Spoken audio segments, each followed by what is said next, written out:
para algumas supostas contradições que a gente pode resolver e harmonizar os textos.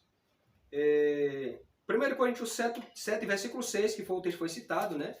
Paulo diz assim: digo, porém, isso como que por permissão e não por mandamento. O que é que Paulo quer dizer com esse texto? É bem simples, é só analisar todo o contexto do capítulo. A gente já tem a resposta rapidamente. Por exemplo, o contexto imediato e o contexto remoto também. Vamos começar pelo imediato aqui. Os primeiros versículos, Paulo está falando que por causa da prostituição é bom que o homem se case, né? Cada homem tem uma mulher e a mulher tem um homem. E depois ele vai falar sobre questões do próprio casamento, que o homem não deve se negar para a mulher, nem a mulher para o homem, e assim por diante. Depois ele chega e diz: digo, porém, isso como por permissão e não por mandamento. O que é que Paulo quis dizer com isso? Ele está querendo dizer que não existe no Antigo Testamento um mandamento que obrigue, que ordene que o homem se case. Isso é uma questão que pode ser por concessão, por permissão. Podemos se casar, mas não é um mandamento que pode forçar ou obrigar alguém a se casar. É isso que ele está dizendo. Digo isto o quê? Ou seja, que cada homem tem sua mulher e a mulher tem o seu homem, para que não venham a cair, né, na prostituição, viver uma vida de prostituição. O outro versículo que muitas pessoas criticam aqui também, que diz que é uma contradição, 1 Timóteo 3:16 diz que a Bíblia foi inspirada por Deus, versículo 12. Mas aos outros digo eu, não o Senhor. Não o Senhor. Como é que a gente também compreende isso? Paulo está dando uma opinião particular, sem ser inspirada?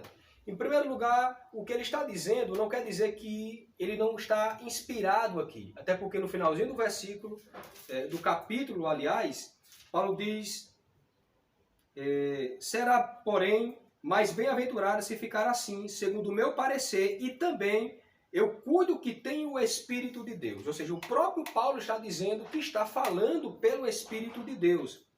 O que ele está querendo dizer aqui não é que ele não está falando sobre inspiração divina, até porque ele está dizendo que cuida que tem o Espírito de Deus. Que, mais uma vez, ele é apóstolo, né, inspirado por Deus, ele tem autoridade apostólica. Só para se ter uma ideia, nos primeiros séculos, quando estavam tendo aquelas reuniões para resolver o cânon, né, o primeiro requisito, o principal requisito foi tem que ter autoridade apostólica. Paulo, ele era um apóstolo chamado pelo Senhor, é tanto que ele escreveu um terço do Novo Testamento.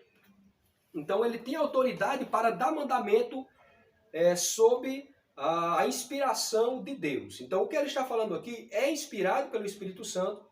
Ele está dizendo que não há um mandamento no Antigo Testamento, mas ele, como apóstolo, está dando um novo mandamento aqui. É tanto que ele diz,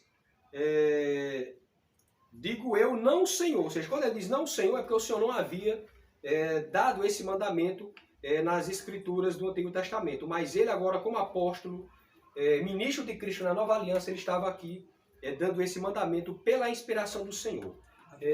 Em Gálatas, capítulo 1, versículos 11 e 12, Paulo diz que o evangelho que ele prega, ou seja, as palavras que ele prega, ele não recebeu do homem, ele recebeu do Senhor, né? Foi um evangelho que ele recebeu diretamente do Senhor. Então, na Nova Aliança, muita coisa veio como novidade para os judeus, por isso que eles rejeitaram e perseguiram muitos cristãos.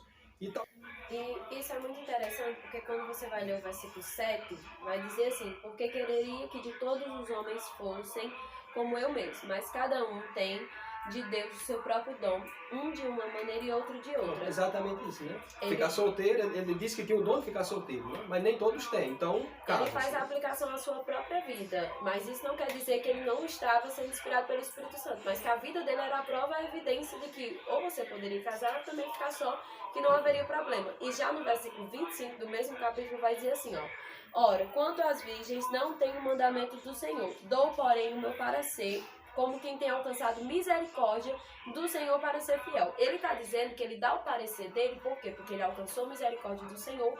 Misericórdia é essa que não retira a inspiração do Espírito Santo, mas que dá autoridade a ele de falar com base na opinião dele dentro do texto. Claro que sendo sempre inspirado pelo Espírito Santo, porque a Bíblia diz que o Espírito Santo é aquele que nos direciona na verdade e que nos ensina toda ela, né? E Jesus disse isso aos seus discípulos, que quando o Espírito viesse, ele iria instruir eles ainda mais profundamente acerca da verdade do Evangelho.